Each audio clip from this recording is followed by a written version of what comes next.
entends nos cœurs, nos esprits qui te louent,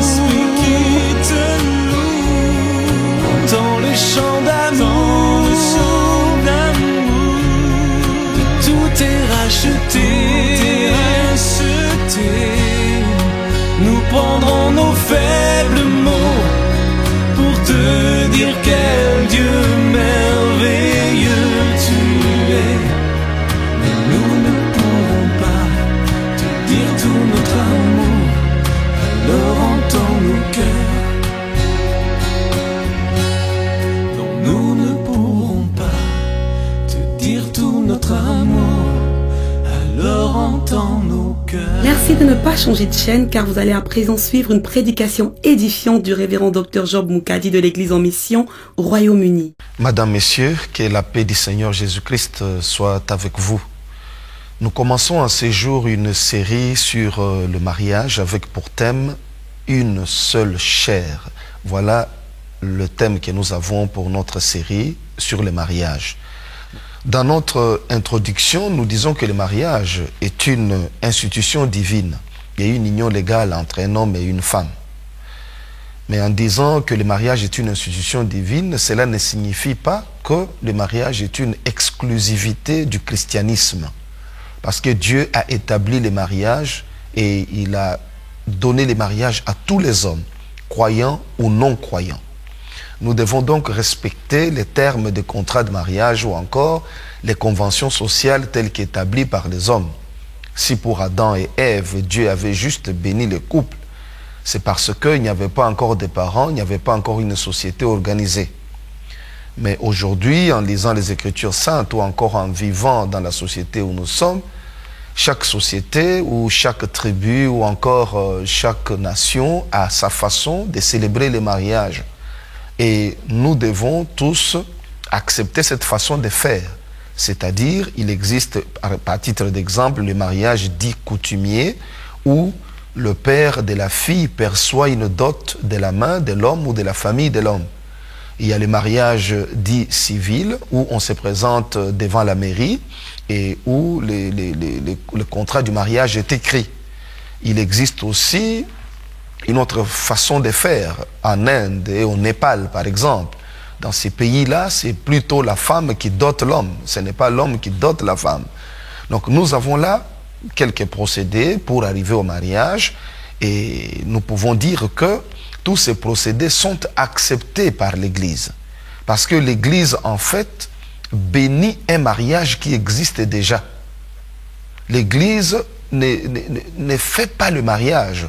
Donc, un couple arrive déjà marié coutumièrement ou encore à travers le mariage civil et le ministre du culte, le pasteur, il bénit le mariage. C'est le terme que nous utilisons. Donc, on ne devient pas mari et femme uniquement devant le pasteur, mais lorsque la dot est déjà payée, il y a mariage. Lorsque vous êtes allé à la mairie, il y a mariage. Alors ici, je voudrais bien dire que c'est une erreur d'empêcher, à titre d'exemple, un mariage, la bénédiction des mariages à l'église, au motif que le couple vivait déjà ensemble ou encore la femme est enceinte. Ce sont des péchés que des hommes inventent. La Bible n'en dit rien. La Bible nous fait voir clairement que lorsque il y a un mariage, par exemple, le père de la fille a perçu la dot, c'est le mariage. Lorsque c'est le mariage civil, dans notre société actuelle, c'est le mariage. Nous ne pouvons pas aujourd'hui remettre en cause ces choses en établissant d'autres règles. Nous sommes là pour confier la bénédiction, donner notre bénédiction à quelque chose qui existe déjà, à un mariage qui existe déjà. Ça doit être bien dit, parce que même dans les cas où il y a un péché se pardonne. Et ça ne se pardonne pas avec un châtiment qui ne peut pas être ôté. Le péché est pardonné par le sang de Jésus. Lorsque quelqu'un reconnaît son péché, il le confesse, la Bible nous dit il reçoit miséricorde, il obtient le pardon de ses péchés. Et nous ne pouvons pas établir d'autres règles qui montrent clairement que la personne ne peut plus être pardonnée. Donc cette introduction faite, nous entrons dans les vifs de notre sujet d'aujourd'hui, notre thème d'aujourd'hui qui est la clé du mariage. Voilà le thème que nous avons aujourd'hui. Dans la Sainte Bible, nous trouvons que Dieu ne veut pas que l'homme et la femme mariés se séparent. Bref, Dieu ne veut pas du divorce. C'est pourquoi dans Matthieu 19, 6, la Sainte Bible nous dit que l'homme ne sépare pas ce que Dieu a joint. La Bible interdit ainsi au mari de répudier sa femme. Et nous trouvons aussi dans 1 Corinthiens 7, 39, la Bible nous dit que la femme ne se sépare pas de son mari. Et nous lisons dans Romains 7, 2, 3, qu'une femme mariée est liée par la loi à son mari tant que son mari vit. Toutes ces références prises en compte, nous pouvons comprendre que la volonté de Dieu est que l'homme et la femme mariés restent ensemble jusqu'à la fin de leur vie. Le Seigneur veut que cette union dure tant que les deux êtres vivront. Et c'est important pour nous de le savoir en tant que chrétiens. Parce que ce que nous sommes en train de parler aujourd'hui, c'est la vie du mariage dans le christianisme. C'est pourquoi nous parlons de la clé du mariage. Puisque lorsque le Seigneur nous dit que l'homme quittera son père et sa mère et s'attachera à sa femme et les deux deviendront une seule chair, il nous montre une unité, une très grande unité qui ne doit pas être détruite. Parce que là, il y a une seule chair. L'homme et la femme sont ensemble pour la vie. Et en tant qu'hommes et femmes qui croient, nous ne devons pas entrer dans les mariages par aventure ou encore pour essayer. Nous y entrons pour la vie. Cela est important pour nous. Et lorsque nous sommes déjà dans les mariages, nous devons faire de notre mieux pour réussir. Il y a toujours moyen de s'en sortir. Là où il y a un problème, les hommes peuvent toujours trouver une solution s'ils le veulent.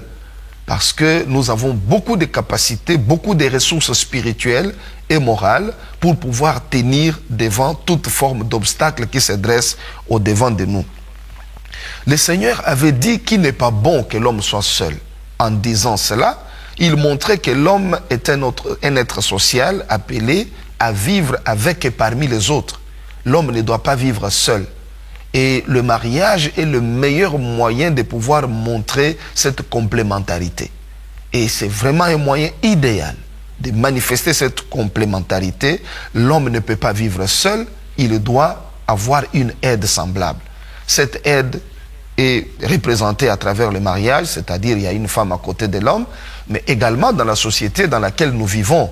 Aucun homme ne peut aller s'installer quelque part et vivre tout seul toute sa vie, à moins d'avoir perdu la raison. Mais le Seigneur a bien raison lorsqu'il dit qu'il n'est pas bon que l'homme soit seul. Et le mariage, nous l'avons dit, est le moyen par excellence pour montrer ou accomplir cette complémentarité. Nous devons donc faire des efforts pour vivre avec les autres. Parce que vivre avec les autres, ce n'est pas quelque chose qui soit facile. C'est quelque chose qui est absolument difficile parce que l'autre, comme moi, nous avons des défauts. La personne en face de moi peut se comporter très bien le matin et le soir me manquer du respect. Mais je dois être en mesure de vivre avec les hommes. Je ne dois pas quitter les hommes pour aller vivre avec des animaux. Je dois savoir que les hommes sont ainsi faits. Ce sont des êtres faibles avec leurs qualités et avec leurs défauts. Je dois apprendre à les supporter. Où que j'aille, que je sois avec les blancs, avec les noirs, avec les jaunes, avec les gens de toute race et de toute tribu, je trouverai les mêmes problèmes. Il y a des défauts, il y a des qualités dans tout être humain. Et je dois savoir comment je dois vivre avec eux. Si vous vous retrouvez dans des conditions où vous refusez de fréquenter les gens, vous refusez d'aller dans l'église en disant je ne veux pas de problème. Vous ne voulez pas fréquenter la famille parce que vous ne voulez pas de problème. Sachez que le problème c'est vous. Ce ne sont pas les autres. Parce que vous êtes incapable de vivre avec les hommes.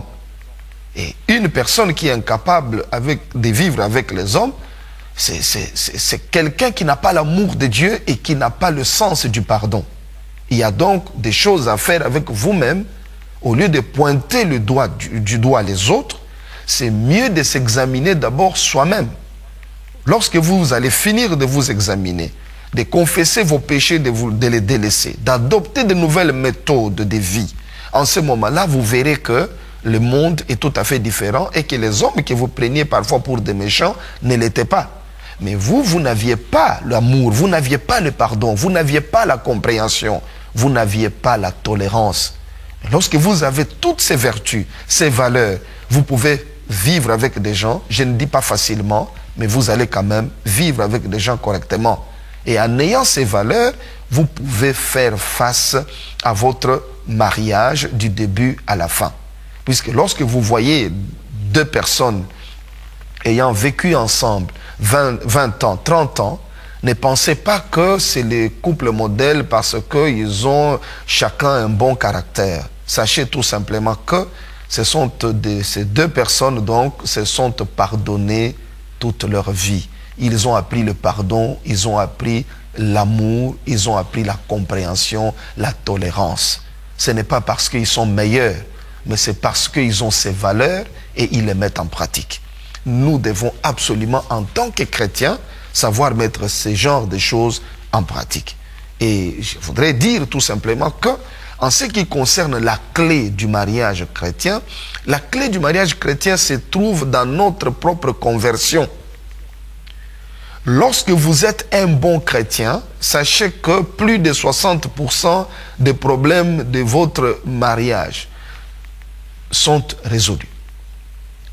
Parce qu'un bon chrétien, il a l'amour, il a le pardon, il a la compréhension, il a le sens de la paix, il a la joie et il communique ces choses. C'est quelqu'un qui vit sa foi. Et notre foi, nous ne pouvons pas mieux la vivre que dans notre foyer. Là où nous avons notre femme, nous avons nos enfants. C'est donc important pour nous de veiller sur notre conversion d'abord. Est-ce que nous sommes chrétiens avant de dire que nous sommes dans un mariage chrétien?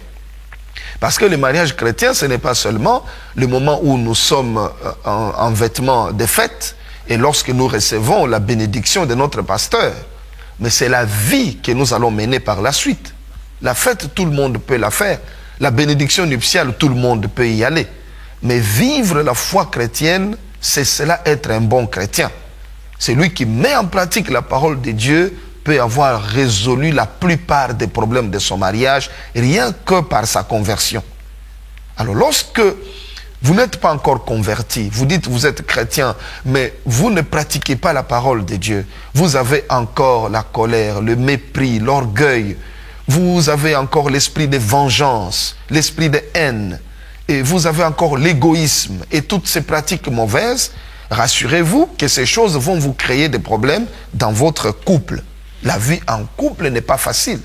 C'est une vie qui demande beaucoup d'abnégation, qui demande... Parce que lorsque vous vous mariez, vous devez savoir que vous avez perdu une partie de votre souveraineté. Si vous voulez garder votre liberté, votre souveraineté, alors ne vous mariez pas. Mais lorsque vous vous mariez, commencez par reconnaître que je vis avec quelqu'un d'autre qui a un droit de regard sur ma vie. Et que vous devez faire avec. Un enfant de Dieu doit savoir marcher dans des voies tracées par le Seigneur. Une fois que vous marchez dans ces voies, c'est-à-dire vous êtes un chrétien, comme on dit, pratiquant, vous avez résolu la plupart des problèmes de votre couple et vous n'aurez pas besoin du pasteur à tout moment, vous n'aurez pas besoin des conseillers conjugaux à tout moment parce que vous-même, vous avez changé. La plupart des gens commettent l'erreur de regarder l'autre en face et de dire « c'est ma femme qui doit changer, c'est mon mari qui doit changer, c'est lui qui est mauvais ». Mais je voudrais vous dire aujourd'hui que ce que vous devez faire, c'est commencer par vous regarder vous-même et vous dire que dans mon couple, nous sommes à deux. Nous devons changer, nous sommes à deux et nous deux, nous devons changer. Et la première personne que je dois parvenir à changer, c'est moi-même. Il faudra que vous arriviez à vous changer vous-même. Parce que si changer l'autre était facile, juste par un conseil ou par une remarque, et même par une blâme ou par des coups, si c'était facile, alors si vous trouvez que c'est facile que l'autre change, alors la première personne que vous devez changer, c'est vous-même. Si vous n'arrivez pas à vous changer vous-même, comment pensez-vous changer l'autre? Regardez-vous bien, il y a des choses qui vous ont été reprochées depuis votre enfance. des hommes et des femmes vous ont fait des remarques, est-ce que vous avez vraiment changé? Au contraire, vous êtes en train de vous glorifier, de dire que ça c'est mon caractère, ça c'est ma vie, c'est ma façon de faire des choses, c'est ma façon de me comporter. Vous vous justifiez, vous trouvez cela excellent malgré les reproches des autres. Mais vous voulez que les autres changent. Votre médecin doit changer, il n'est pas bien. Votre avocat doit changer, votre pasteur doit changer, votre prochain doit changer, votre femme doit changer, vos enfants doivent changer. Mais vous-même, est-ce que vous avez regardé votre face dans le miroir de la parole de Dieu et vous vous êtes dit que vous avez une face parfaite? C'est important donc aujourd'hui de vous remettre d'abord en cause avant de chercher à changer votre mari ou à changer votre femme. Commencez par vous examiner vous-même, par changer.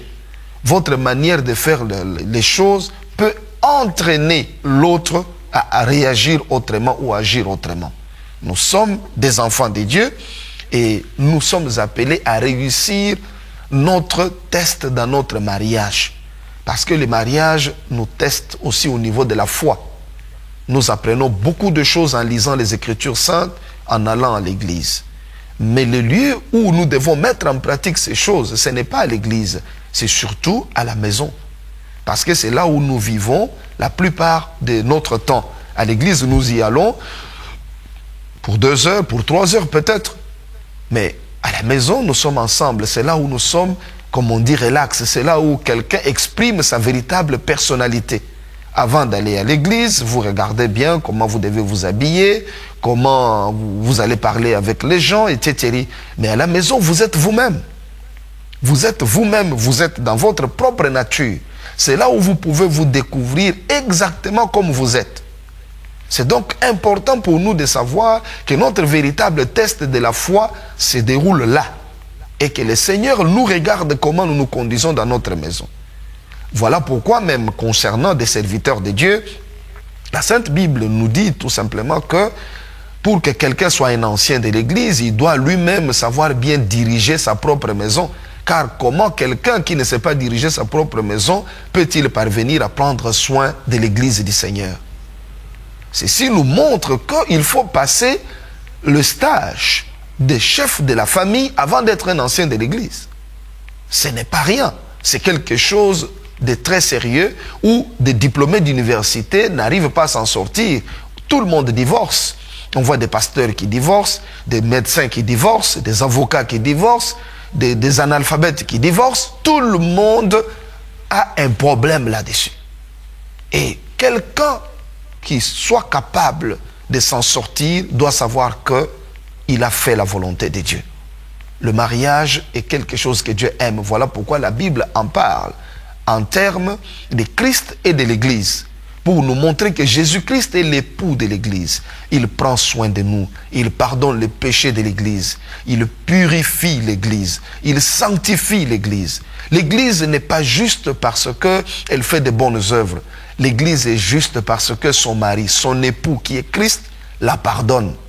Voilà ce que nous devons faire aussi dans notre foyer. Votre mari, votre femme doit vivre sous votre grâce. Vous devez pardonner à votre mari, pardonner à votre épouse. Si vous ne la pardonnez pas, il n'y a pas d'amour. L'amour véritable est manifesté par le pardon, par la miséricorde, par la compréhension. Voilà ce qu'est l'amour véritable. Et nous devons apprendre à vivre dans cet amour-là qui pardonne sans fin. Parce que notre Dieu est un Dieu qui ne se lasse pas de pardonner, nous disent les Écritures saintes. Dieu ne se lasse pas de pardonner. Et il a demandé à l'homme d'aimer sa femme comme Christ a aimé l'Église. C'est un grand test que Dieu nous a donné. Et nous devons réussir à ce test-là. Et chacun de nous, pour réussir à ce test, doit commencer par se dire, c'est ma faute. Chacun doit se dire, c'est ma faute. Chacun doit reconnaître sa faute dans la mauvaise vie qui se passe dans sa maison. Si le mariage ne va pas bien, il ne faudra pas pointer l'autre du doigt, mais commencer par se pointer soi-même du doigt en disant « c'est ma faute ». Une fois que vous avez réparé de votre côté, vous verrez que ça sera plus facile de réparer du côté de votre femme ou de votre mari.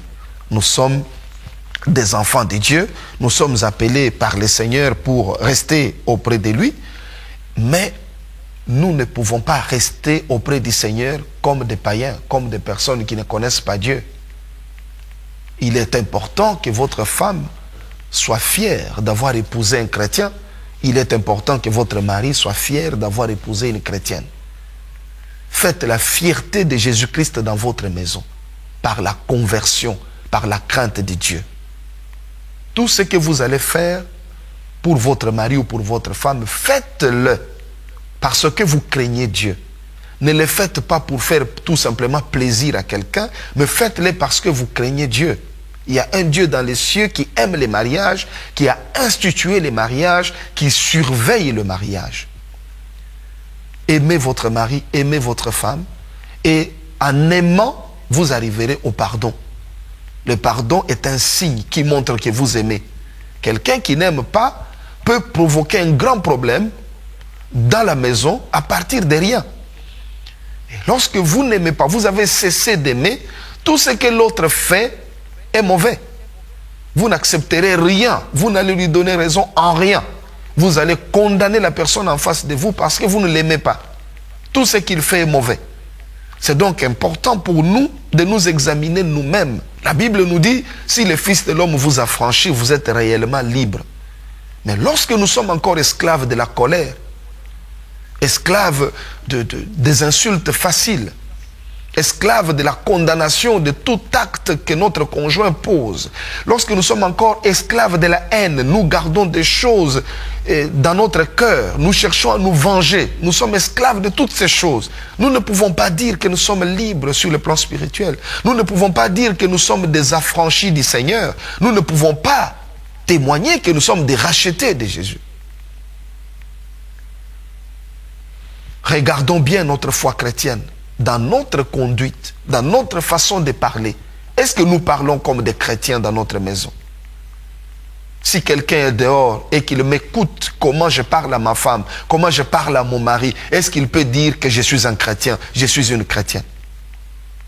C'est à ce genre de questions que le Seigneur veut vous conduire aujourd'hui à répondre.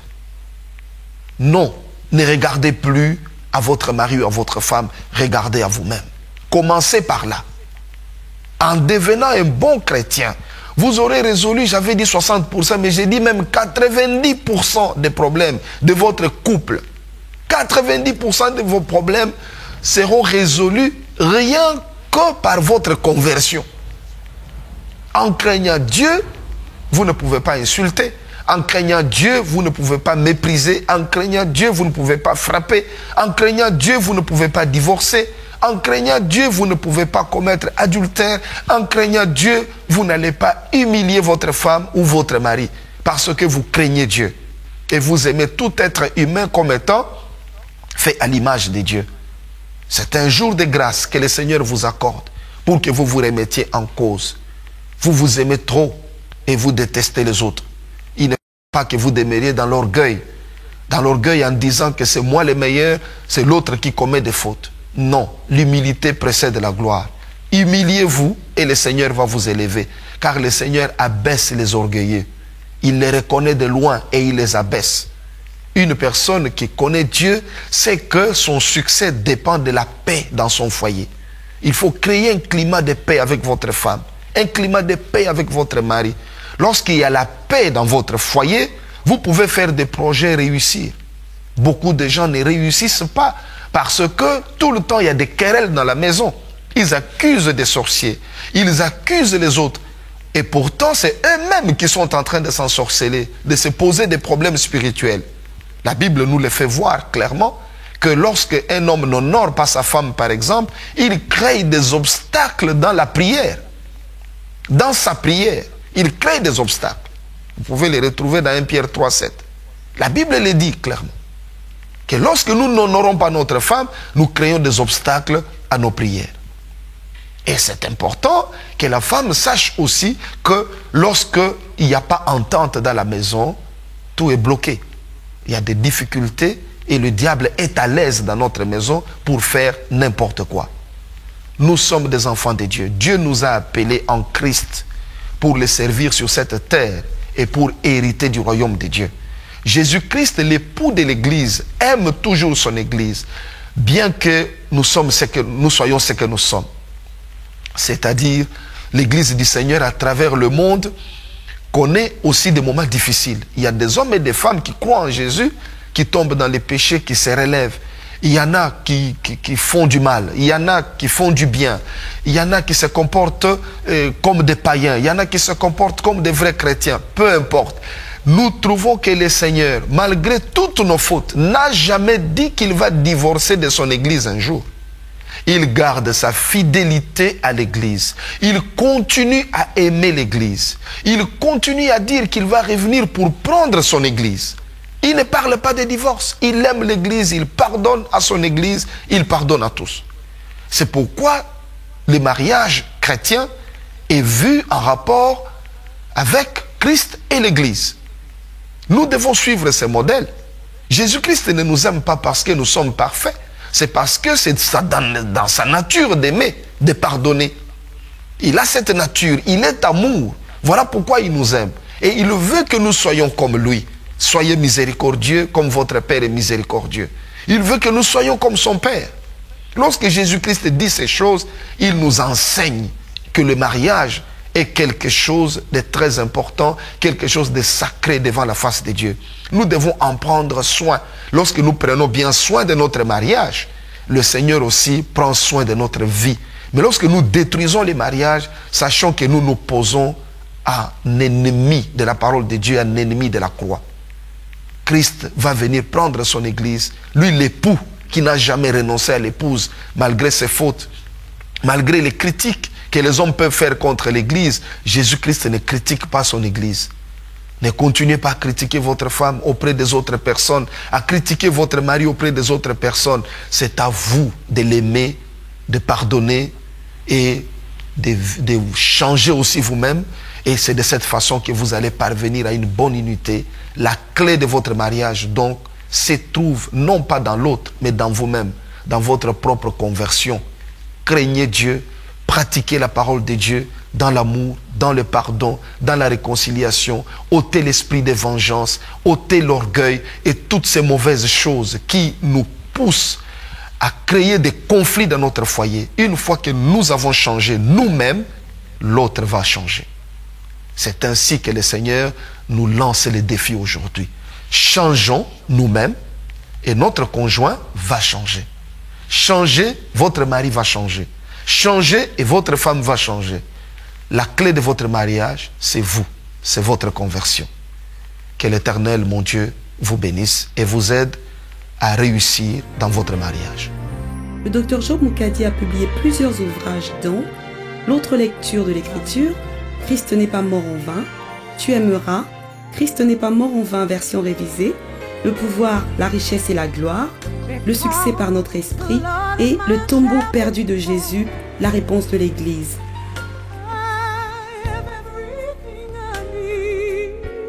Pour vous procurer les livres du Dr Job Mukadi, veuillez consulter le site web www.lulu.com version francophone ou visiter notre site www.egliseenmission.com ou encore contactez-nous par courrier électronique contact@egliseenmission.com ou encore par téléphone plus 44 161 834 75 11 plus 44 79 03 10 62 53.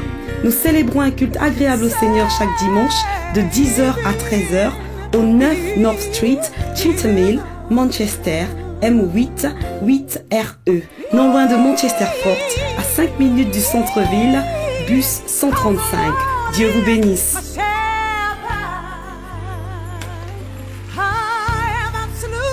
Everything on you.